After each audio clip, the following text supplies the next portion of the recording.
El Código del Trabajo en el Ecuador es aquel que regula las relaciones entre trabajadores y empleadores. Es importante recordar que el trabajo es libre. Ninguna persona puede ser obligada a realizar trabajos gratuitos ni remunerados que se encuentren fuera de la ley. Del mismo modo, los derechos del trabajador son irrenunciables.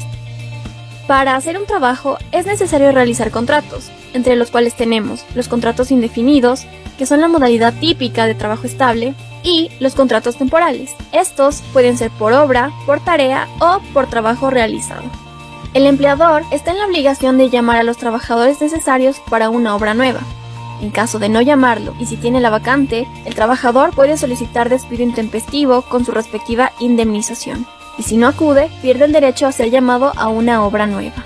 Asimismo, el empleador está en la obligación de indemnizar en caso de accidente laboral a sus trabajadores, dar útiles y vestimenta necesaria para realizar el trabajo e inscribirlos al IES desde su primer día de trabajo. Sin embargo, tiene prohibido cobrar multas no establecidas y las mismas no pueden superar el 10% de la remuneración. Por otra parte, el trabajador tiene como obligación restituir materiales no utilizados, presentar buena conducta, avisar si le faltase trabajo o comunicar en caso de peligros que amenacen su vida. Además, tiene prohibido poner en peligro su seguridad, ir en estado de embriaguez o bajo la acción de estupefacientes y portar armas sin autorización.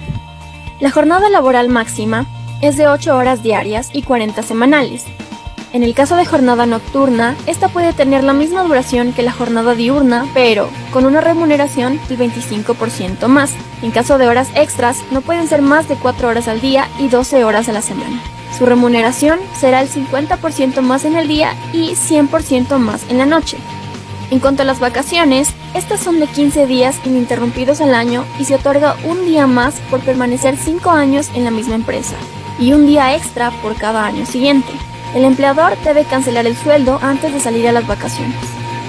Por otro lado, el Consejo Nacional de Trabajo y Salarios busca crear consensos entre gobierno, empleadores y trabajadores a través del diálogo y políticas, para desarrollar la fijación de remuneraciones que satisfagan las necesidades de los trabajadores.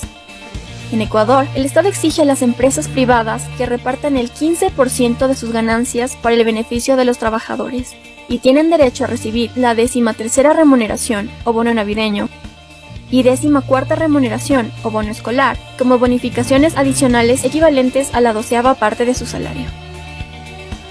La terminación del contrato de trabajo puede producirse por un acuerdo entre las partes al cumplir una obra o por causas del empleador o trabajador cuando se incumplan o realicen actos distintos a lo convenido en el contrato.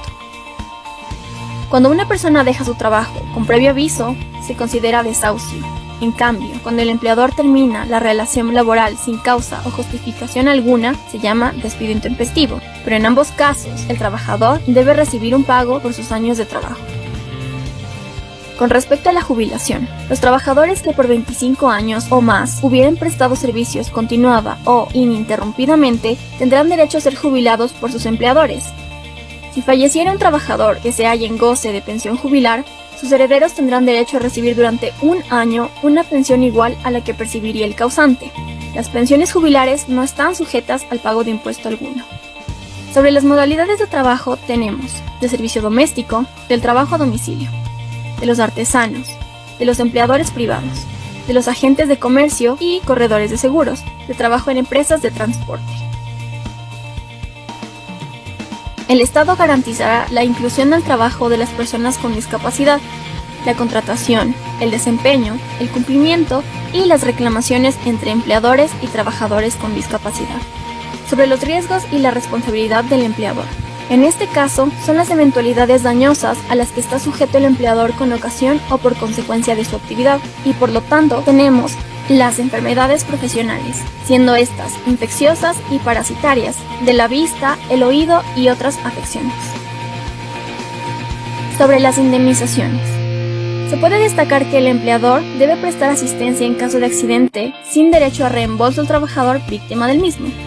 En Ecuador, si acaso, el trabajador muere a causa del accidente en los 185 días siguientes, sus herederos deberán recibir el equivalente al sueldo o salario de 4 años. Si la muerte se produjera después de los 185 días del accidente, deberán receptar las 2/3 partes de la suma antes mencionada. Y si ésta se produce después de los 365 días, se recibirá el salario equivalente a 2 años. En cuanto a una incapacidad permanente, la indemnización del trabajador será de un sueldo de 4 años o una renta vitalicia de un 66% de la última remuneración mensual percibida. Y si la incapacidad fuera solo temporal, se le retribuirá con un 75% de la remuneración que tuvo el trabajador al momento del accidente. Hay que recordar que el pago de las indemnizaciones debe ser íntegro y que en caso de que el accidente se produzca porque el empleador no observó las precauciones de prevención de riesgos del trabajo, estas se aumentarán en un 50%. A continuación, tenemos los conflictos colectivos, dentro de los cuales se pueden destacar la huelga y el paro.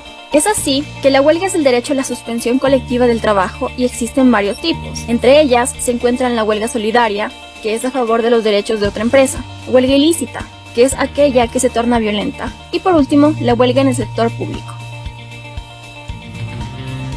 El paro, por otro lado, es la suspensión del trabajo acordada por un empleador o empleadores sin derecho a remuneración por un tiempo determinado. El paro solo se puede dar en caso de una crisis económica general o falta de materia prima, y la misma debe encontrarse fuera del país. La entidad encargada de regular esto es el Ministerio del Trabajo y Empleo, que a su vez tendrá direcciones regionales en sectores provinciales y todas las estadísticas deben ser registradas, así como los sindicatos, gremios, asociaciones y riesgos del trabajo.